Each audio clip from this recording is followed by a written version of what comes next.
So in late March, I reviewed Lenovo's latest PC handheld at the time, which was the Windows Legion Go S Z2 Go. And if you didn't catch that video, definitely check it out because I compare it pretty heavily against the original Go that started it all. Considering that at that particular point in time, the starting retail price for each of these devices for the 1TB models were very comparable. Now, as a result of that starting MSRP and the less powerful Z2 Go chipset, I even went as far as to question if the market really needed or wanted the Legion Go S. Almost 3 years after the release of the original Go, this shook things up more than expected with its massive 8.8-inch screen and detachable controllers, essentially affording PC gamers a sort of Switch-like alternative. However, fast forward to the present, and I have to say that my perspective is changing after Lenovo has truly delivered on releasing the world's first PC handheld that features the true official SteamOS software directly out of the box. That, of course, is not the Steam Deck. I have here the Legion Go S SteamOS model in this all-new metallic-like deep blue colorway featuring the Z1 Extreme chipset, 1TB of storage, and 32 gigs of LPDDR5 RAM. There's also the 512 gig version available as well that has the same hardware and features with the exception of the Z2 Go chipset in place of the Z1E and 16 gigs of RAM versus 32. Now when it comes to the SteamOS Legion S versus the white Windows models, we've got all of the same fantastic exterior hardware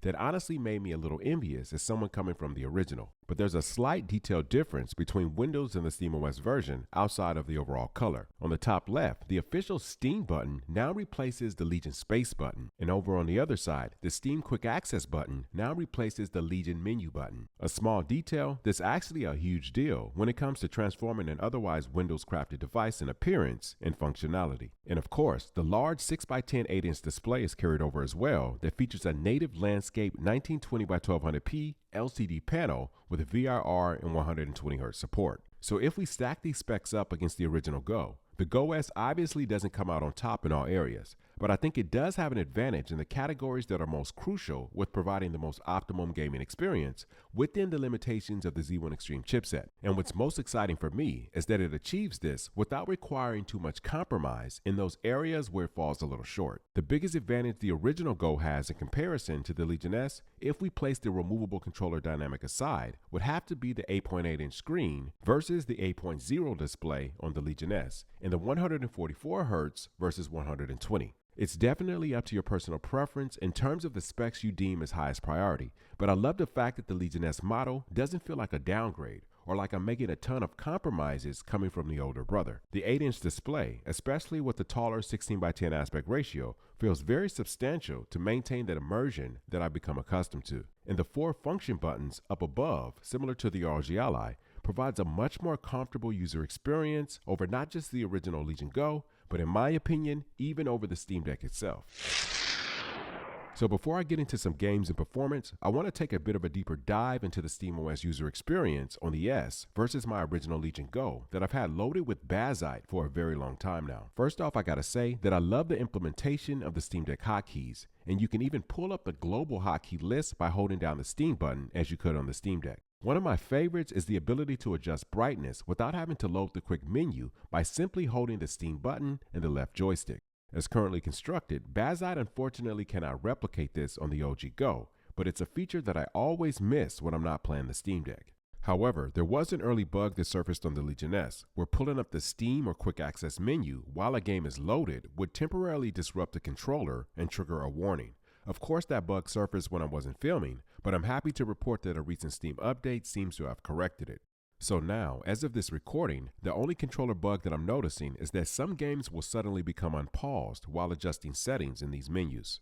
Bazzite, on the other hand, using the inbuilt handheld daemon, I have translating the original native Legion Go controller to the official PS5 DualSense Edge, and it gives me the ability to remap all 4 back buttons independently, something that the official SteamOS struggles with if you're trying to implement that OS with the original Legion Go. This is one of the reasons I'm still sticking with Bazzite for now on the original Go, despite there being an even more seamless experience with the official SteamOS. I also have to point out that there isn't any native support right now for the Legion S RGB rings on the thumbsticks, as SteamOS has never had to account for this feature in the past. However, using HueSync plugin through Decky Loader is an awesome workaround right now until it's directly built into the OS itself. Bazzite is also able to manage RGB rings using handheld daemon. I also noticed that sometimes the software will lock out the ability to manually set higher TDPs above 30 watts, even when plugged in on the Legion S. And the only way to reset it is to set the TDP to a preset and then reselect custom again. But Bazzite can also be a little finicky when it comes to setting TDP adjustments, and sometimes requires loading handheld daemon to ensure that everything is syncing up properly.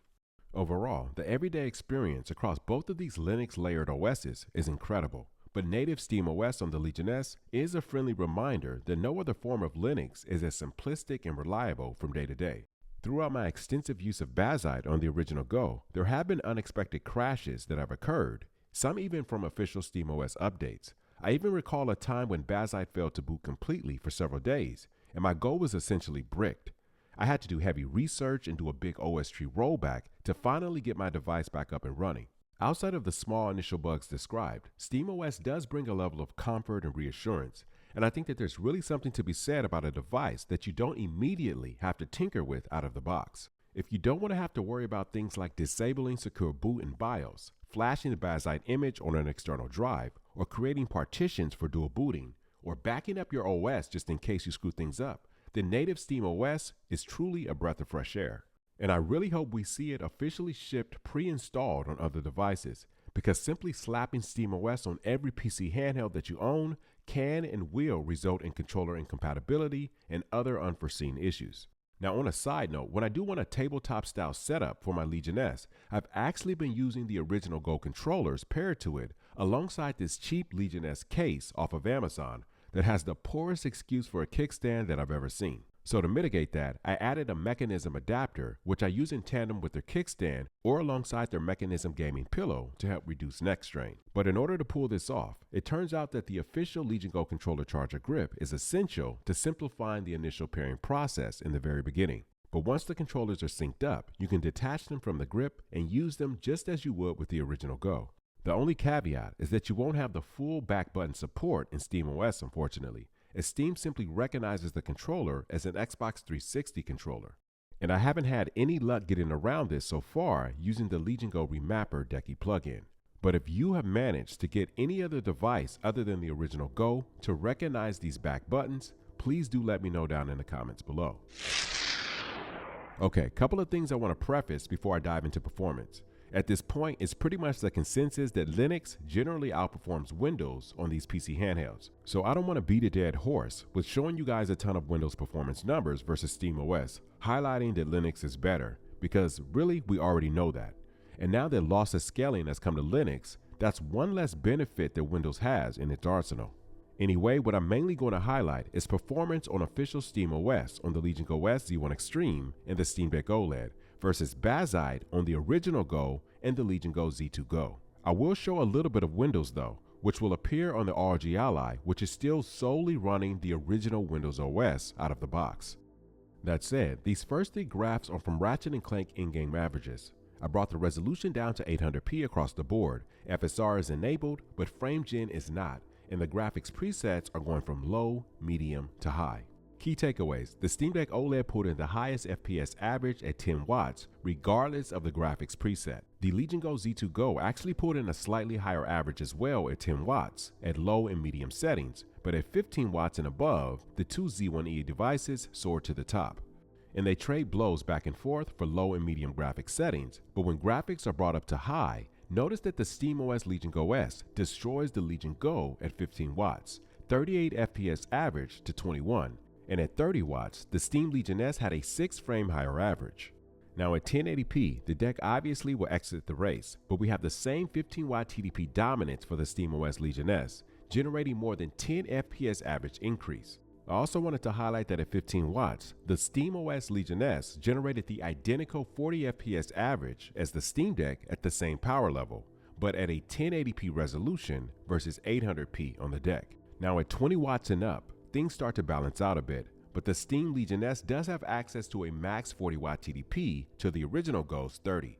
So all in all, we see the separation in performance when maxing out the power level for each device. Finally, we come to 1200p, which is honestly the resolution that I'm shooting for realistically in real life when the lights and the cameras go off. The Steam Legion S wins again at 15 watts, but at 20 watts, the OG Go inches it out very slightly. The performance gain going from 30 to 40 watts was fairly marginal, in which case I would probably choose battery over the extra couple of frames. Okay, so these next three graphs were generated from the Cyberpunk built-in benchmark, and we're going from 800 to 1080p to 1280p using the deck graphics presets across the board and no frame generation.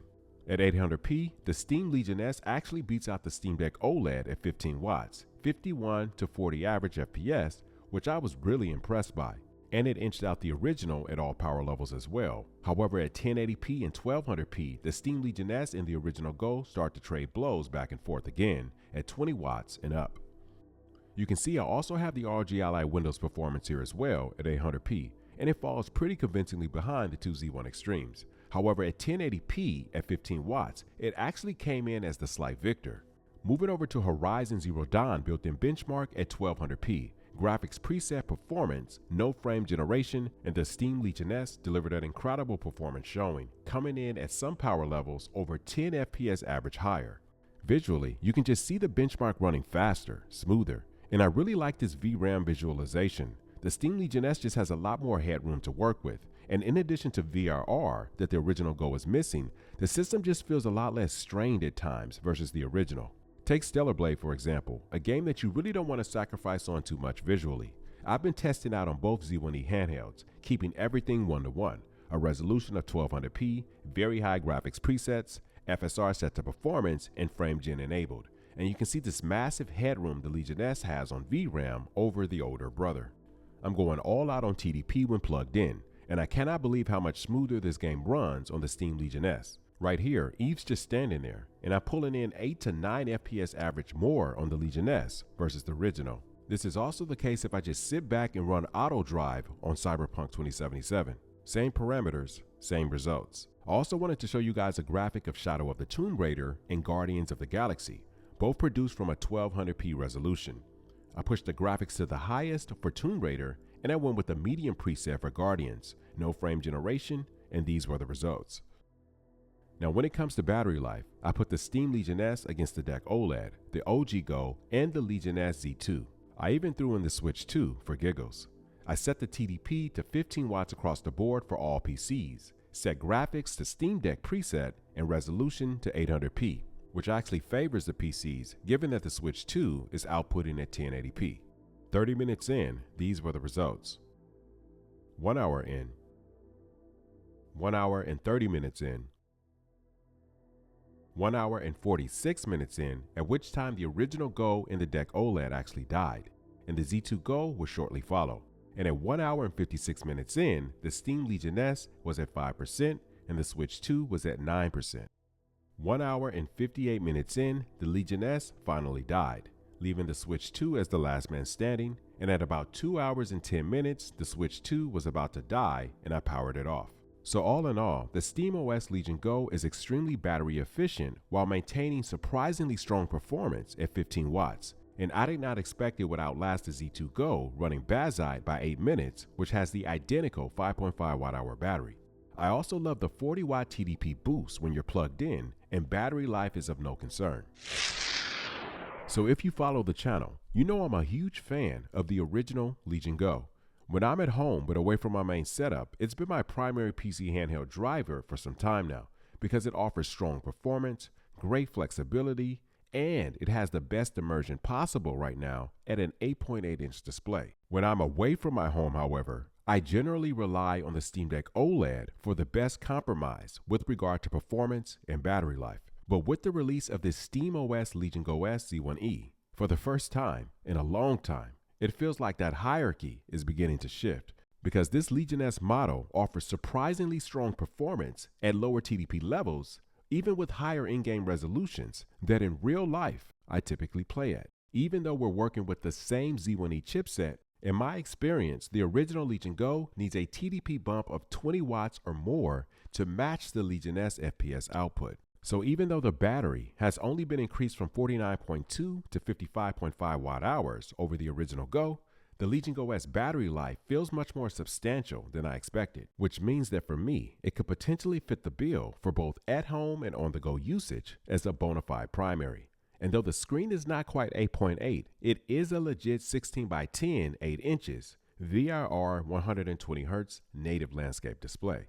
Of course, the Legion Go S does not have those removable controllers, which I absolutely love on the original and on the Switch 2 handheld, by the way. But as previously mentioned, the OG Go controllers do pair very nicely with the Legion S. But with that aside, I have to address the elephant in the room, which is the reality of the Z2 Extreme chipset coming down the pipeline for devices such as the Legion Go 2 and the ROG Ally Xbox handhelds. I'm just as excited about this chip as any handheld enthusiast, as it'll likely be able to take advantage of FSR 4. But there really isn't anything concrete in terms of how power efficient it's going to be. And to keep it real, this chip ain't gonna come cheap. And a lot of people are probably going to be flat out put off by the initial starting MSRP for any handheld that comes shipped with the Z2E. But the positive on that front is that the Z2E is likely going to drive the price down for many of the Z1E handhelds, including the awesome SteamOS version that you're looking at here. If you're at all interested in the Legion Go S, I'd recommend keeping an eye on how things develop in that department, because who knows if or when we'll see an official SteamOS launch with a Z2E handheld. Again, yes, you can install the official SteamOS on handhelds outside of this one, but you're going to encounter some obstacles without a doubt. If you're up for that, wonderful. But if you're looking for a turnkey experience or the easiest path to a Steam Deck Pro before the official Steam Deck 2, I really think this is it. There's also a very real possibility that Valve's focus could shift to a similar business model down the road, where the focus becomes more about porting their OS onto third-party hardware, and the Steam Legion S could prove to be a great initial stepping stone. But that's a completely different discussion that I won't harp on for this video. But I really want to know what you guys think down below. What is your primary handheld right now? What are you looking most forward to? And what do you honestly think about the world's first PC handheld to ship with official SteamOS that's not a Steam Deck? Honestly, I love it. It's provided the most straightforward and stress-free handheld setup that I've had to deal with in a very long time. The only catch is that the SteamOS Legion S just so happens to be emerging at a time where we're sort of in between AMD APUs. But I'll say, for the next year or two, I can't imagine that the Z1E will struggle too mightily for any new AAAs, especially given the rapid acceleration of AI upscaling techniques. But I've rambled enough here at the end as is. As always, thanks for watching and supporting the channel, and I will see you guys in the next one.